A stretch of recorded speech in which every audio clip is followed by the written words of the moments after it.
Está aqui, ó, artigo 1º. Os nacionais do Estado de qualquer das partes, portadores de passaportes nacionais válidos, estarão isentos de vistos para entrar, sair, transitar e permanecer no território do Estado, da outra parte, por um período não superior a 90 dias a cada período de 180. Puta, mas o Brasil tem um acordo desse com a França, mas aí é inofensivo. Mas com a Rússia, meu Deus do céu, os caras não sabem como é o regime da Rússia, porra. Aquilo Pois é, só... você imagina então, né? A Rússia não existe, o que existe é a KGB. Né? Exato, exato. Agora chama FSB, mas é a mesma merda, porque antes disso já tinha mudado de nome 20 vezes. A KGB é a maior organização de qualquer tipo que já existiu no universo. Só na Rússia tem 500 mil funcionários e mais 5 milhões espalhados pelo mundo. Quer dizer, é uma atividade constante de informação e contra-informação, de agentes de influência, de desinformação. É um negócio brutal, brutal, brutal. Aqui nos Estados Unidos, de vez em quando, descobre um, mas tem cara que todo mundo conhece, já sabe, até que o cara é da KGB, porra. É que nem no Brasil, nos anos 70, todo mundo sabia que tinha o tal do Coronel Novikov, que era o homem da KGB. O Brasil inteiro sabia, né? Só o governo que não sabia. Então agora está liberado para o jus, professor. Agora, era só para avisar o senhor desse decreto mesmo. Eu agradeço muito a atenção. Só falando em russo, obrigado pela informação. Falando em russo, vocês tomem cuidado com esse negócio. Investimento espanhol no Brasil é tudo dinheiro russo. Os russos usam o espanhol como testa de ferro. Tá certo? Muito bem. Agora, olha aqui, que maravilha. Lula firma decreto que cria o Estado-Maior Conjunto das Forças Armadas no Brasil. Vocês, por favor, vão até o site do Zé Nivaldo Cordeiro e ouçam o que ele está dizendo. A explicação que ele dá é muito curta. Ele diz, isso é a sovietização das Forças Armadas no Brasil. Para explicar isso, você precisa entender o seguinte. Na União Soviética, os comandantes militares não tinham autonomia nenhuma. Você tinha o comandante e, grudado nele, tinha o comissário político, que era um funcionário do partido, tá certo? Ou do Estado, que é a mesma coisa. Agora também vai ter, quer dizer, cada comandante militar tem um comissário político ali grudado. E naturalmente vai ser gente do PT, porra. Quer dizer, isso é a morte das Forças Armadas. Agora, essa milicada engoliu tudo, vinha o governo para enrabar, eles mesmos milicos forneciam a vaselina, tá certo? E dizia, pode vir. Tá? A casa é sua, faça o que quiser. Aceitaram tudo e ainda condecoraram esse filho das putas. Durante anos deixaram aqueles vigaristas da Escola Superior de Guerra, tá certo? Passar desinformação, por exemplo, essa coisa de a Cubinha se tirou na Amazônia, está cheio de americano na Amazônia, eles entram e saem, tudo mentira do começo até a última linha, tá certo?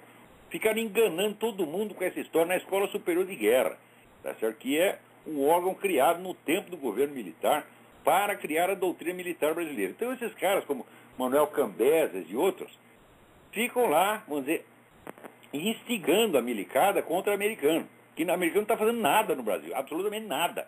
Quer dizer, a característica mais geral e permanente da política do governo americano na América Latina, especialmente no Brasil, é a completa inação. Completa. Se você compara o que tem um negócio chamado diplomacia pública, que é a defesa da imagem do país num outro país. A diplomacia pública americana no Brasil acabou desde os anos 80. Acabou. Você pode falar o que quiser dos Estados Unidos, que não aparece um funcionário, não aparece um embaixador, não aparece um jornalista, não aparece ninguém para dizer, não é isso. Tá certo? Quando aparece uma vez cada 5 anos, faz uma notinha oficial que ninguém lê. Então, o que é? Espiral do silêncio. Já foram reduzidos ao silêncio. Não querem mais falar. E na hora que você se recusa a falar, o outro lado ganhou. Isto tem sido a política exterior americana proposital. Porque os Estados Unidos já botou na presidência vários inimigos do país. Inimigos declarados. Jimmy Carter é um inimigo declarado dos Estados Unidos. Obama é um inimigo declarado dos Estados Unidos. É gente que trabalha para o exterior, trabalha para o inimigo da maneira mais descarada que você pode imaginar. Então, como a política exterior americana é conduzida por gente desse tipo, tá certo? Então, é claro que é uma política que se volta contra o próprio país.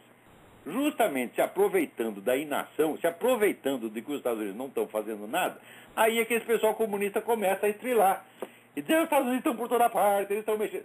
No tempo que os Estados Unidos interferia mesmo, eles não tinham coragem de fazer isso. Como não estão fazendo nada, é aquele negócio que diz o Donald Rumsfeld, a fraqueza atrai a agressividade. Como os Estados Unidos estão com uma atitude fraca, omissa, então aí que os caras aproveitam para bater.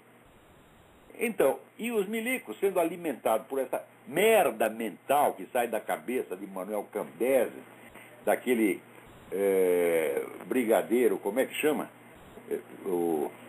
Aquele que parece o vírus Ebola. Como é? Eu acho pior que o vírus Ebola, né? Eu esqueci o nome desgraçado.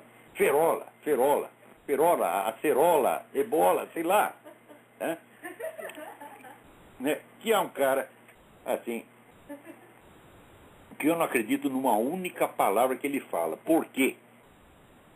Porque uma vez se divulgou que ele estava num desses congressos montados por Hugo Chávez e Farc Foro de São Paulo, né? O Congresso Revolucionário na Bolívia.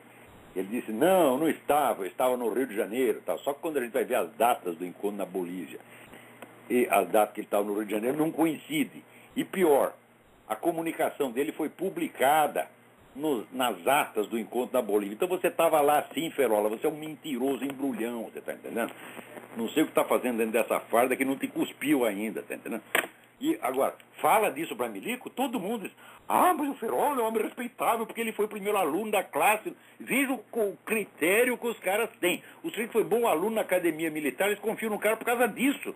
Quer dizer, é um corporativismo imbecil. O cara é inimigo, está na cara que está colaborando com o comunista, mas como ele está de farda, os outros acham que o sujeito tem dignidade só porque ele está dentro da farda. Mas quando vai entrar dentro da farda é fácil, você tira o pijama e entra na farda, porra. O que interessa não é a farda, o que interessa é o que está na cabeça do cara, o que está no coração dele. Quando é que vocês vão entender isso? Né? Quer dizer, o corporativismo cega. Então, os milicos se deixaram cegar por essa coisa. Até semana passada eu comentei do tal do capitão, sargento Almeida, sei lá, tenente Almeida, caralho Almeida, tá entendendo? Que é um milico que está candidato com todo o discurso anticorrupção. Só quando você vai, aquele discurso que fala ao coração dos militares. Só quando você vai ver o cara é do PT. Quer dizer, o PT já está usando o próprio discurso, né, da direita militar para enganar milico. E olha, tem muito milico que é trouxa. Milico que vai votar na Dilma, porque disseram para ele que o Serra, né, ia desmantelar as Forças Armadas, quebrar a autoridade das Forças Armadas. Olha que o Lula já fez. E vocês acreditaram nessa conversa, meu Deus do céu. Porque às vezes recebemos do serviço de informação.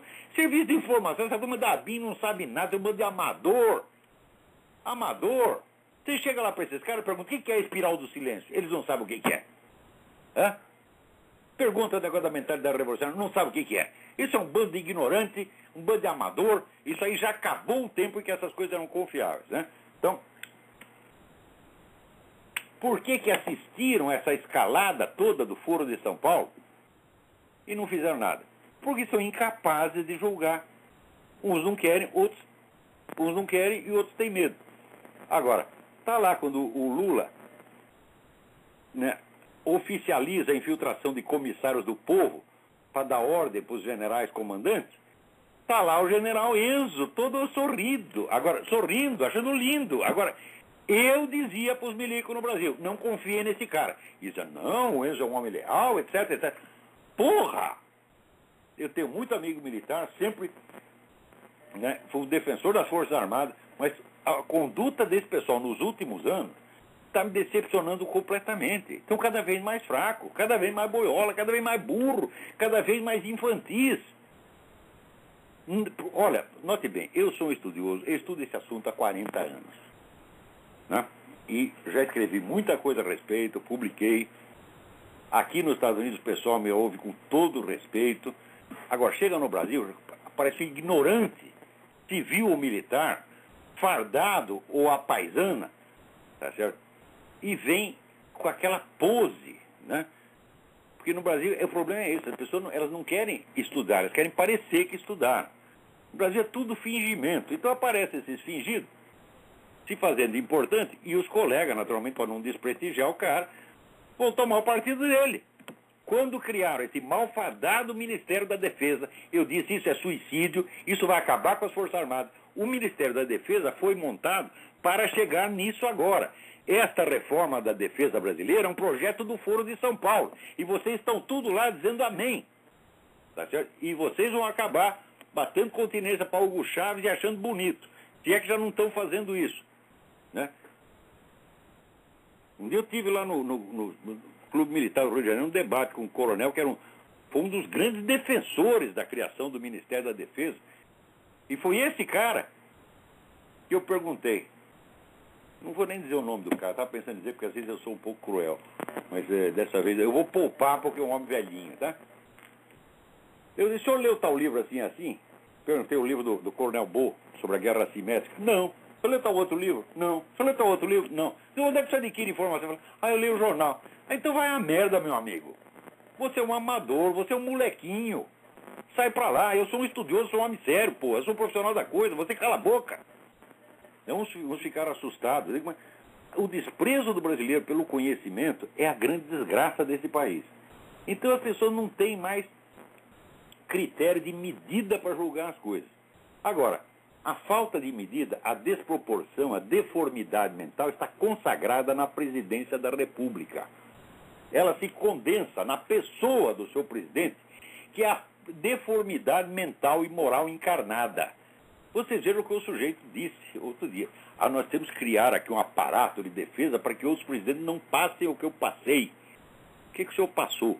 Né? Daí ele disse aqui que ele levou mais chicotadas do que Jesus Cristo. Meu corpo estaria mais arrebentado que o corpo de Jesus Cristo. Foi tanta chibatada. Peraí, o Lula foi o presidente mais poupado da história brasileira. Em toda investigação, a investigação do Mensalão, a investigação da morte do prefeito de Santo André, a investigação da morte do prefeito de Campinas, tudo que se investigar, a preocupação número 1 da mídia e até da oposição, poupar o senhor presidente da República. Porque eles fizeram do Lula o símbolo da dignidade da nova república. De bom, com um símbolo desse, você vê que a nova república é um puteiro mesmo, né? Então, o Lula foi o presidente mais poupado da história do Brasil. Você veja agora, outro dia, o próprio candidato da oposição, José Serra, o homem que está falando das relações PT-FARC, ele fala do PT, mas não fala do Lula. É que nem em Cuba, você pode até falar mal do governo, mas não pode falar mal do comandante. Então, quer dizer, você não atinge, porque o PT é uma entidade abstrata. O culpado de tudo isso não é o PT, é o Lula. Leia o livro do Ivo Patarra, o chefe. O livro que só é acessível na internet, por quê? Ninguém quis publicar. Por que ninguém quis publicar? Pelo mesmo motivo, poupar o Lula. Você imagina, não pode publicar um livro contra o presidente da República e o cara ainda reclama que levou chibatadas. Isso significa que esse sujeito é de uma autopiedade absolutamente psicótica e abjeta. Ele tem dó de si. Ele, quando fala da sua própria história, ele chora. Agora não derrama uma lágrima pelos 50 mil brasileiros que são assassinados todo ano. Eu digo para você, o meu desprezo pelo Lula é tanto, que eu digo para você, se um dia encontrar o cara, eu só não vou dar um tapa na cara dele, porque tapa sempre vem com alguma intenção subentendida de que o estapeado tome vergonha na cara. E como eu sei que isso é impossível, eu não vou ficar gastando tapa, tá certo? Com cliente terminal, tá certo? Em matéria de vergonha na cara, ele é um cliente terminal, ele já ultrapassou a possibilidade de se corrigir. Note bem, eu não estou dizendo que ele seja mentiroso ou hipócrita, não, ele acredita nessas coisas na hora que ele fala. Ele sente, ele lê assim, um sujeito falando um pouquinho de mal dele, ele chora, ele diz, estou levando chibatadas. Mas Lula, tu não é homem, rapaz. Seja homem, caralho. Honra essa barba que você tem na sua cara. Pare de choradeira, caralho. Você é um mau exemplo. O Lula é um dos grandes culpados da desvirilização do povo brasileiro. Com essa choradeira de autopiedade, você está deseducando as pessoas. Mesmo que você estiver sofrendo horrores, você tem que se comportar. Você nunca ouviu na tua terra, lá no Nordeste, e fala, o bom cabrito não berra. Você não faz outra coisa senão berrar, Lula. Que vergonha, meu Deus do céu. Olha aqui, O que tentaram fazer comigo, fizeram com o Getúlio, e ele deu um tiro no peito.